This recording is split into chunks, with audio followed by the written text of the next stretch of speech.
Hello everyone, welcome back to The Media Couple. I'm Rory. And I'm Sophie. Where we break down the latest in film, TV and entertainment from an insider's perspective. Yes, and this week we are talking all things Celebrity Traitors Week 2. Spoilers ahead. If you haven't watched, don't watch anymore. Yeah, stop listening, stop watching, whatever you're doing, just stop right now. But if you have, stick around because we're going to talk about it. Indeed. And then at the very end, we have a very fun Rotten Tomatoes game all about Stephen Fry films. See the link? See what we did there? Yeah, I like that. Yeah, that was good. Thank you. It was cool. Thank you. But anyways, Celebrity Traitors, Week 2. We've had some big things happen. Ruth Codd was murdered. Yep. Claire Balding was banished. Yep, gone. We've got Big Dog Theory. Big dog. We've got Jonathan Ross. We've got Jonathan Ross. The double bluff. The double bluff. The triple bluff has been floated around as well. Yeah. And as ever, we've got Alan Carr. Just being Alan Carr. Just being amazing. So, Indeed. yeah. And Celia is just she's really, bringing it out at all the challenges. I think she's being quite good. Yeah. Yeah. Well, it's her farts and her. I mean, the farts are brilliant, but I love how immediately she owned up to it. That's someone I want on my team. Like, look, I did it. We heard it. Yeah. Let's move on. I didn't expect farts and dirty jokes to come out of Celia Imrie, not going to lie. No, that wasn't on my bingo card. No, it really wasn't. She just seems so wholesome and I love, proper. I just love how we're seeing this side of her that I don't think you get to see normally. It's great. It's brilliant. In a lot of the stuff she's cast in, no, you don't get to see this side of Celia. We watched the Thursday Murder Club recently. I mean, she's funny in that. She's good in that. No, definitely always funny, but she just doesn't seem like the type of woman who would just let out a fart. I know, but I love that about her. Same, absolutely. But then, is it because unapologetically her? Exactly. But then, is it because when you reach her age, you're just like, I've done it all, kids. I've seen it all. I've let out farts, burps. No point hiding it anymore. I aspire to be like her when I'm her age. Now. Yeah. Now. To be honest, yeah. Indeed. But anyway, shall we start from the top? Yeah, let's hit it. Start from the top. So, episode 1, well, episode 1 and 2 episode we 3. saw. Episode 3, episode 1 of week 2. Yes. Ruth had it out for Jonathan. She did, and I think she was very much onto him. I mean, I think it was the only play. I mean, I said that although it put heat on Jonathan, I think it's easier to control the narrative when the person who's gunning for you is out of the room. I know, but I was really surprised. I mean, I did think it was clever. I can't remember who said it at the round table, but somebody said at the round table, but the only person who could do the double bluff and actually get away with it is Jonathan Ross. That's very true. And that's very true. There he was actually doing the double bluff. I mean, I don't think I've really could imagine anybody else doing it. No, and getting away with not. it. And no. I think it's risky though. It is risky, but that went around the table as well, right? Yeah. During the during the banishment, it went around the table and people were like, yeah, come on, he wouldn't really do that. Like, it's stupid. But then others were like, come on, it's a really good play. I know. I mean, I was surprised that they did actually go for Ruth, but to be honest, they didn't really have any other choice. Kat, though, I will say Kat is just like so in with the faithfuls. Absolutely. I think no one at all has suspected her at all. I mean, I said it in our previous episode. I think that Kat is playing the better game out of them. However, I will say that flying under the radar does only last you so long in the Traitors before people start to turn because she is one of the quieter ones in the pack. But she's not the quietest. She's not the quietest. Which is why I think she's doing this quite well. She's staying kind of middle of the group, which is I think where you kind of want to be. Yeah. You're voicing your opinions, you're talking about other people, but you're not the loudest, you're not the quietest. Because as Celia brought up, David, the historian and the filmmaker, obviously she said, you are the quietest here by far. Yeah. And then Alan voted for him, obviously, at the table. Yeah. So I think obviously his game, she's like in the middle, Kat. She's playing two sides of it very well. Enough where she's not being suspected, but not enough where she is being suspected, basically. Yeah, it's really interesting. I thought it was interesting that they murdered Ruth, but then once they did that, I was like, okay. Do you remember the first season of Traitors before it was Celebrity Traitors? Yep. I can't remember what his name was, but if you remember, everybody kind of turned against him at one point, and then he managed to get through that round table, and somehow everybody was like, okay, you've passed the scrutiny. Yeah. That's kind of, when we were watching it, that's kind of what I was saying at the time as well. Like, if Jonathan Ross can get through these next few days, yes, he's no longer he's a all suspect. the way to the end. Yeah, I think so. You know? Yeah. So I think it's going to be interesting. I think he played the round table really very well, as opposed to Claire, right? Who I think played it terribly, even though she is a faithful. I don't know why. Like, Jonathan was just, I mean, I think it was Celia or someone said it, you know, you were just so, you felt so honest. Everything you were saying, I really believed it. Whereas with Claire, and I did, I mean, I don't know, obviously those round tables are so long and they cut it down into such condensed moments, but Claire's defense was weak. Not as strong as Jonathan's. Exactly. It was weak. And to be honest, I felt like Claire kind of had a target on her back from day one. The lever thing, which Alan brought up again at breakfast. Like, you know, when you pulled the lever, you know, and she's like, thanks for bringing that up again, you know. Alan is just like the king of pot stirring. I feel like Alan, goes in the room. He's like, you wouldn't believe what they've been saying about you. No, I don't want to get involved. No, I'm gonna leave this one. But yeah, honestly. I know. Yeah, I mean, I do. Yeah, Alan, for me right now, Alan is bringing all the jokes. Yeah. But so is Joe. Joe Wilkinson.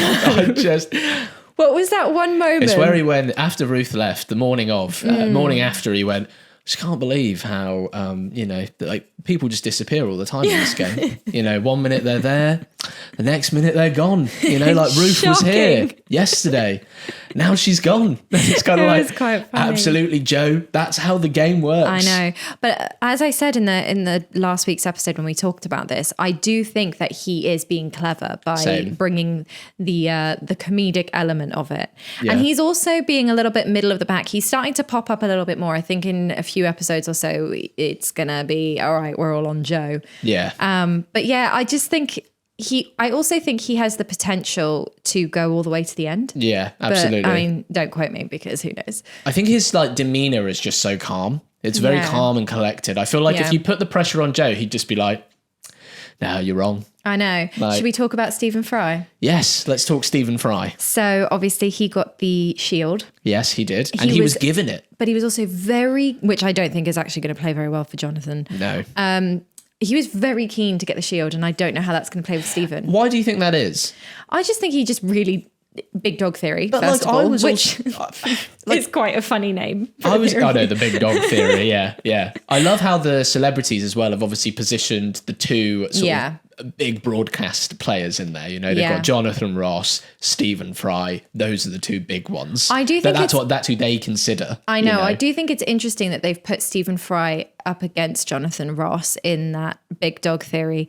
I don't know. Is there anybody else in there who you think could be in that category? I don't know. I mean, in terms of like presence in the show, I think Celia could be in there. I mean, not in terms of like her outside stuff. I mean, like Alan Carr. Yeah, like he's massive, famous. Big. Had the same like chat show, didn't he? You know, similar to what Jonathan Ross did. I just think with Alan, I think people just love him, like we all do. He is like a lovable, just bumbling about, absolutely, just trying to get through the day. Yeah, exactly. I do. Yeah, but Stephen was very quick to take the shield, which I don't really understand why. Because at the round table, I think it's Kat who's just voted for him twice in a row. I think at the banishment. Yeah, I did think that. Which I think is interesting. I think she sees him as a big threat. But he's very commanding around that table. I feel like if anyone's able to hold their own, Stephen Fry can hold his own around that table, which is why I'm a bit like, why are you so on edge about getting the shield? Yes. Well, I think it's because he thinks that people are going to try and kill him. Yeah, fair. Because, I mean, wouldn't you? Yeah, absolutely, yeah. I think he would be, which is why I was really surprised that they went with Ruth, because I think Stephen's more of a threat than Ruth was. But then again, there would have been no opportunity for Ruth would have just come after Jonathan. And she would have, yeah. And the thing is, which we've seen already in the table, when Nico went out, you know, he did a post on social media afterwards saying, I actually think this is the worst group of faithfuls ever on the show. I know. Right? He said, I loved them all. I thought they were great personalities. But, and you have to admit, some people were voting for him and just saying, oh, I didn't know who to put, so I just put you. Well, interestingly, which is weird. It's like you have to, which is why I think this is the difference between celebrity version and the normal version, right? Because it's like, but if you don't follow the pack, that's what the Traitors is. It's like you have to think of your own game. You have to play your own game. You have to really think about who you're writing. Don't just say it because someone else is. But I also think that Claire did that. Yes. And she got banished. Ruth did that. And she got murdered. Yeah. Right? So first of all, it seems like, but again, this is the way that the traitor is. It is a social experiment at the end of the day. And if you think what's clever, Jonathan has eliminated everyone he took that initial journey with in that car. Every person in the car is gone. They're gone. I don't remember him saying alliance. Did he say alliance? I don't remember Did we it see either. That? See, look, this is what's happening, right? We're going to go back. He's going to say alliance. And we're like, but he said... How are we in this game? We're not even in the game, okay? I know. But did you notice at the very end of the banishment when Claudia came back in and was sort of scolding them about how they hadn't basically gotten any she basically said you have to be smarter. She said, stop being so polite. Yes. And I thought that was a really interesting thing for her to say. First of all, I reckon the producers asked her to say that. Do you think? Well, think about it, right? The criticism that we had for episode 1 and 2 was that it felt a little bit PR, like everybody was on their best behavior, right? Mm-hmm. And it has kind of felt a little bit like everybody's on their best behavior. If you remember, like what we just said, all the people who've stuck their necks out and said something are the people who are getting murdered or banished. Yes. Because everybody's kind of wanting to be a little bit of a sheep and not be the one who's, saying anything. Mm-hmm. So... And also, I think the fact that Claudia has said that is because they've obviously noticed that that's how people are behaving. Yeah, absolutely.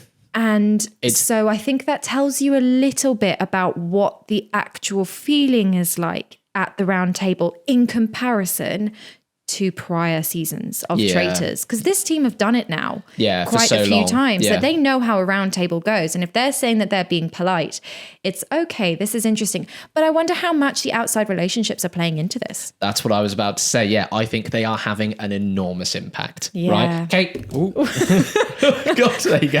So, throw the pen. Okay, that's it.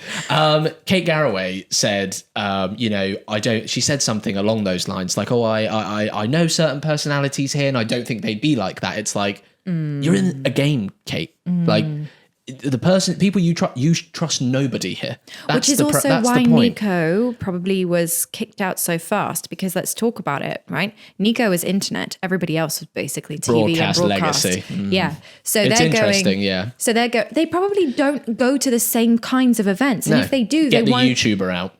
Yeah, absolutely. Exactly. Also, he's the guy who probably has, and he said it when he came in, he didn't have relationships with these people. And he was the youngest there. Exactly. So him getting out so early, I think it was also down to the fact that the people around the table didn't know him. Just didn't know him, yeah. And so it's like, well, you're not part of our club because I've never met you before. So you're the first to go. And they were voting at that point off of what they said, well, I've got no real reason to vote for you. Yeah, like if I think about it, everyone there probably has been to the BAFTAs and they've probably been to the Royal Television Awards and things like that. They've been to the prestigious award shows. Yeah, and they also get Nico? As the YouTuber? I don't know. Maybe he has, but like that's all I'm saying. They run in the same circles, don't they? Yeah, and they probably also meet each other via other people, have mutual friends. Probably been on chat shows together. Exactly. As we know, the TV industry is very small. A lot of people, a lot of people know each other. Yeah. Exactly. You go from job to job and you meet new people. 100%. And you meet the same people as well. You do. At a round table. Yes. And then you have to murder each other. It's funny how life works. Exactly. But I do think it's interesting that was, coming back to what Claudia said at the very end, that was a note that was given, because I've never heard her say that before, at least that I can remember. And I just think, okay, I do wonder how much of this is being said because it's like, come on, guys, play the game. Yeah. Start thinking on your own. And stop, and actually, and also from an entertainment perspective, that we need them to not be polite. Because otherwise it's going to get real boring real fast. I think as well, like we need them to get a traitor. Yeah. Because it pumps up the game. It makes it far more interesting. Oh, totally. Like at the moment, they've lost, is it 4 of them that have gone? Yeah. 4 faithful? We need a traitor gone. Come on, guys. Like, who do you want to leave from the traitors? Who do you want them to get? I want them to get Jonathan. Do you? Yeah. Do you not think Jonathan would be fun to watch to the end? No.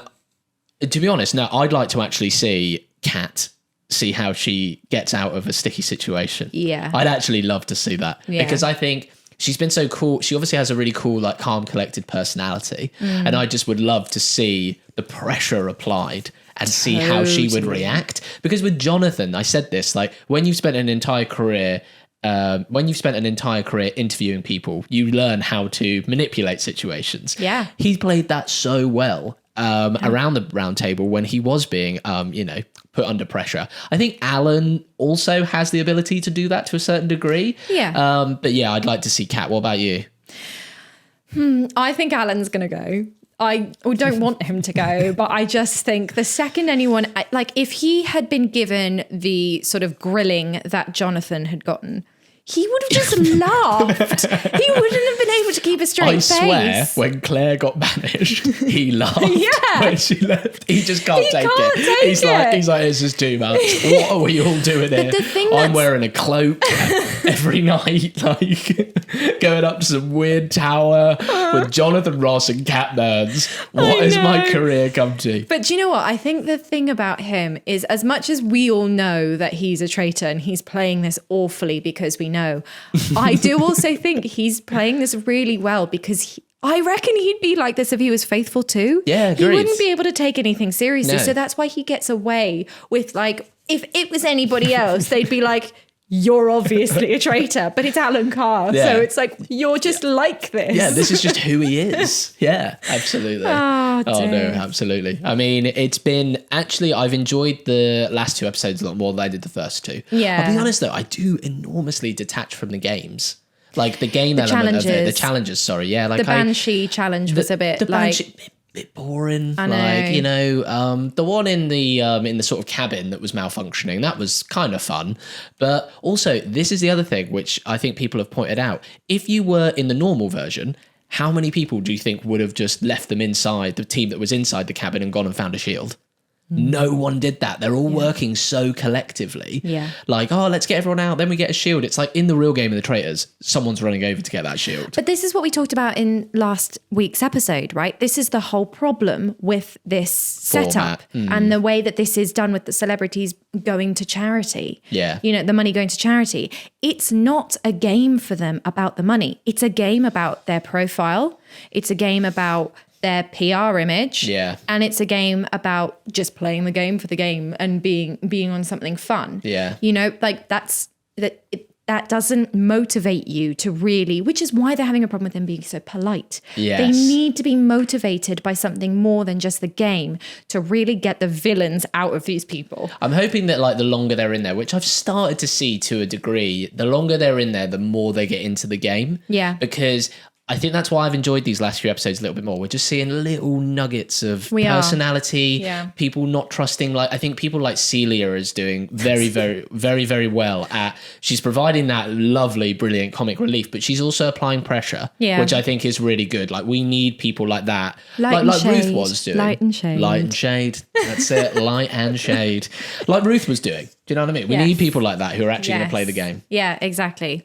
Well, I did want to hit you with a stat quick about this episode, this series. So the first episode of Celebrity Traitors has gotten 11.7 million views. Wow. It is the biggest unscripted episode across the UK market since 2022. Whoa, that's huge. I'm really shocked by that. I thought you would be. But then to be fair, I can't deny the cast is great. Yeah. I can't deny they've got some massive personalities in there. Yeah. And I think as well, I mean, I'm not going to lie, and I think most people would agree, I've really enjoyed having the comedians in there. And you know what? I've really enjoyed that it's 2 episodes a week. Yes, so have I. It feels it's so not an overcommitment. manageable. Yeah, it's not an over, because that's what I find sometimes with shows is that every day, that's so much commitment. And once you're like 3 days behind, you might as well just give up, because who has that? It's like over. You're then having to watch like 4 hours worth of content that you can't. I haven't got time for that. No. Okay, I haven't got time. Okay, I've got to film this. So exactly, we've got a lot to talk about. Got a lot to talk about. You know, I can't talk about that for 4 hours. No. Anyways, Let's move on quickly to the Rotten Tomatoes. For this segment, we are doing, for those of you who don't know what the Rotten Tomatoes game is, basically where I tell Rory a name of a film, he tells me what he thinks the audience score and critic score is from Rotten Tomatoes. We talk about the film, I tell him if he's right or wrong, he's usually wrong, and then we move on. It's always themed, this theme, because obviously, you know, we've got to have a theme that's related to Celebrity Traitors. It is Stephen Fry films. Stephen Fry. Indeed. Anyways, he's been in quite a few. Yeah. So let's start off. V for Vendetta. Stephen Fry was in that. Yeah, he was. What? Yeah. Oh, okay. V for Vendetta. Critic score 83. Okay. Audience 85. Okay, critically 73%. Oh, it's 10 off. Audience score 90. 90. I knew that was a big... I loved that film. It was a good film. Very cool film. Very well done. Culty. And I mean, it's the Anonymous... That's where the Anonymous... the mask. The Guy Fawkes came came from, yeah. Because obviously that is not the actual Guy Fawkes mask. That's the one from V from Vendetta. No, yeah. But yes, so that is a film that gave, rise to like a cult, image, basically. I know, yeah. Exactly. Sherlock Holmes, A Game of Shadows. A Game of Shadows. I'm going to go with a critic score of 72. Yeah. And an audience score of 75. Oh, very close. Critically, 60%. Yeah, I thought it would. I should have gone lower on that. Audience score, 77. 77. Okay, fine. I knew an audience would always prefer that over because people love Robert Downey Jr. Do you know what? I really enjoyed those films. You do. You did like them. I think they are good. Might say we might need to put those on tonight. Really? And watch those. Okay, well, we better hurry up and get to the end of this episode because we've got things to do. Join us next week when we talk... No. Anyways, next one, quickly. The Hobbit, The Desolation of Smaug. Oh, I remember him in that. He plays like the king of whatever. Yeah. I remember him in that. I'm going to go with a critic score of 68 and an audience score of 80. Okay, critically 74. Okay. Audience 85. 85. Yeah. You rated it a lot lower. Yeah, because I think it's not great. Stephen Fry would disagree. He would. He was in it. He would. Yeah. Oh dear. Anyways, and last one, Alice in Wonderland. Now you have to try and guess who he was in this. In Alice in Wonderland? He was in Alice in Wonderland. A character? Yeah. He was quite a big character in Alice in Wonderland. He wasn't the Cheshire Cat? Yeah. Was he? He voiced the Cheshire Cat. Oh my God. Hey, that's got to count as a win for the game. That counts as a win. All right, I'll give you a point for that. But anyways, right. Okay, the audience score, critic score, I'll go for 73. Audience, 78. Okay. Critically, 51%. It's really, okay. Audience score, 55%. Yeah. Do we minus your point for that? No. No. Come on. No. I got it straight away as well. I wasn't like, the Mad Hatter. I was like, no, Cheshire Cat. Well, you said, no, it can't be the Cheshire Cat. Oh, true. Look, the right words came out, just not in the right way. Anyways. Thank you guys for being here. Thank you for listening. As always, we put these out every week, so make sure you tune in next week. We'll probably do another segment on Traitors and something else. So for those of you who haven't been watching Traitors, get caught up. There's only 2 every week. Thank you for being here. Thank you for listening. And if you have enjoyed this episode, please do subscribe, hit the like button, or give us a comment. It really does help other people find us. And we would love to have you in our little community. We will see you on the next episode. Bye for now. Bye, guys. Thank you.